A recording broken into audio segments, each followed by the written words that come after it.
ചെറുതും വലുതുമായ മത്സ്യങ്ങൾ തലയുയർത്തി നിൽക്കുവാൻ തുടങ്ങി എന്നാണ് പറയുന്നത്. അല്ലയോ മത്സ്യങ്ങളെ, ദൈവത്തിന്റെ അരുമ സൃഷ്ടികളെ, നിങ്ങൾ ദൈവത്തിന്റെ കണ്ണിൽ വിലപ്പെട്ടവരാണ്.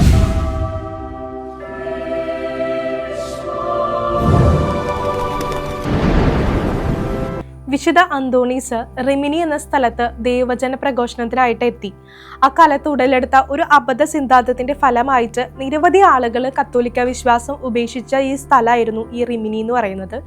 അവരുടെ തെറ്റ് മനസ്സിലാക്കി കൊടുത്ത് അവരെ സത്യവിശ്വാസത്തിലേക്ക് തിരികെ കൊണ്ടുവരാനായിട്ട് വിശുദ്ധൻ ഒരുപാട് ആഗ്രഹിച്ചിരുന്നു. എന്നാൽ തങ്ങളുടെ വിശ്വാസത്തെ മുറുകെ പിടിച്ച തദ്ദേശവാസികൾ സത്യവിശ്വാസത്തിലേക്ക് തിരികെ വരാനായിട്ട് കൂട്ടാക്കിയില്ലെന്ന് മാത്രമല്ല, വിശുദ്ധന്റെ പ്രസംഗങ്ങൾക്ക് ചെവി കൊടുക്കുക പോലും ചെയ്തിരുന്നില്ല. അന്തോണീസ് ആകട്ടെ നിരാശനാകാതെ ദൈവത്താല് പ്രചോദിതനായിട്ട് പുഴത്തീരത്തേക്ക് നടക്കുകയായിരുന്നു. പുഴ കടലിൽ ചെന്ന് ചേരുന്നതും മത്സ്യങ്ങളാൽ സമൃദ്ധമായതുമായ ഒരു സ്ഥലമായിരുന്നു ഈ റിമിനി എന്ന് പറയുന്നത്. ആ പുഴത്തീരത്ത് നിന്നുകൊണ്ട് വിശുദ്ധൻ പ്രസംഗിക്കാൻ തുടങ്ങായിരുന്നു.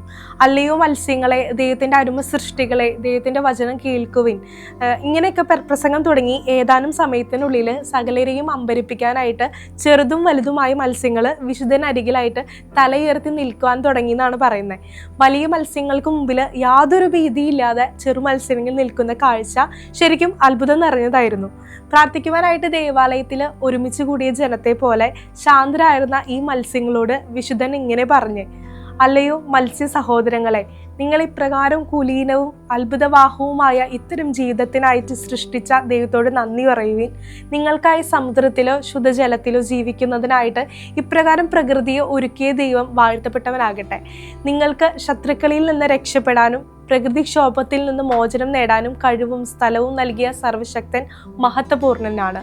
ഈ ജലാശയത്തിന്റെ അഗാധത്തിലേക്ക് ഊളിയിടാനായിട്ട് നിങ്ങൾക്ക് ചിറകുകളും നിങ്ങൾക്ക് വിശപ്പകറ്റാൻ ഈ ജലത്തിൽ നിങ്ങൾക്കായി ഭക്ഷണവും ഒരുക്കുകയും ചെയ്ത ദൈവം നിത്യസ്തുത്യർഹനാണ്.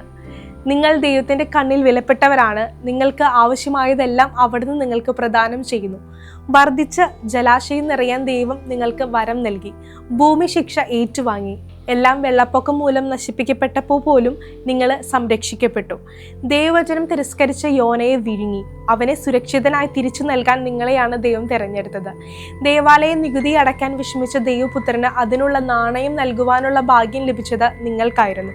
ഉത്ഥാനത്തിന് മുമ്പും ശേഷവും സർവശക്തന്റെ ഭക്ഷണമാകുവാൻ അനുഗ്രഹം ലഭിച്ച നിങ്ങൾ മറ്റെല്ലാ ജീവികളെക്കാൾ അനുഗ്രഹിക്കപ്പെട്ടവരാണ്. വിശുദ്ധൻ ഇപ്രകാരം പ്രസംഗിക്കുമ്പോൾ മത്സ്യങ്ങൾ ശബ്ദമുണ്ടാക്കാനും വായ് തുറക്കാനും ചെറുതായി വെള്ളത്തിൽ തലയിളക്കുന്നതും കാണായിരുന്നു. ഇത് കണ്ട് വിശുദ്ധൻ ദൈവത്തെ വാഴ്ത്തിക്കൊണ്ട് ഉറക്കെ വിളിച്ചു പറഞ്ഞു: ദൈവവചനം നിഷേധിച്ച് അന്ധകാരത്തിൽ വസിക്കുന്നവരെക്കാൾ അനേകം മടങ്ങ് ദൈവത്തിന്റെ മഹത്വം മനസ്സിലാക്കാൻ കഴിയുന്ന മത്സ്യങ്ങൾക്ക് ജന്മം കൊടുത്ത ദൈവം മഹത്വപ്പെട്ടവനാകട്ടെ എന്ന്. ബുദ്ധിയില്ലാത്ത ജീവികൾക്ക് പോലും അവിടുത്തെ മനസ്സിലാക്കാൻ കൃപ നൽകിയ ദൈവത്തിന്റെ സ്നേഹം അവർണ്ണനീയം. വിശുദ്ധൻ മത്സ്യങ്ങളോട് സംസാരിക്കുന്ന അത്ഭുത വാർത്ത കേട്ടിട്ട് ജനങ്ങൾ ഓടിക്കൂടുകയായിരുന്നു. സത്യവിശ്വാസം ഉപേക്ഷിച്ച ആളുകൾ ഈ അത്ഭുതം കാണാനായിട്ട് തടിച്ചുകൂടിയ ജനത്തോടൊപ്പം ഉണ്ടായിരുന്നു എന്നാണ് പറയുന്നത്. വിശുദ്ധ കത്തോലിക്ക സഭയുടെ വിശ്വാസം അവർക്ക് തീഷ്ണതയോടെ പകർന്നു നൽകുകയും മത്സ്യങ്ങൾക്ക് ആശീർവാദം നൽകി പറഞ്ഞയച്ച വിശുദ്ധൻ ആ അത്ഭുത പ്രവൃത്തി കാണാൻ ഓടിക്കൂടിയ എല്ലാവരെയും തന്റെ തീഷ്ണമായ പ്രഘോഷണം വഴി യഥാർത്ഥ വിശ്വാസത്തിലേക്ക് തിരികെ കൊണ്ടുവന്നു എന്നാണ് ചരിത്രം വിശദമാക്കുന്നത്.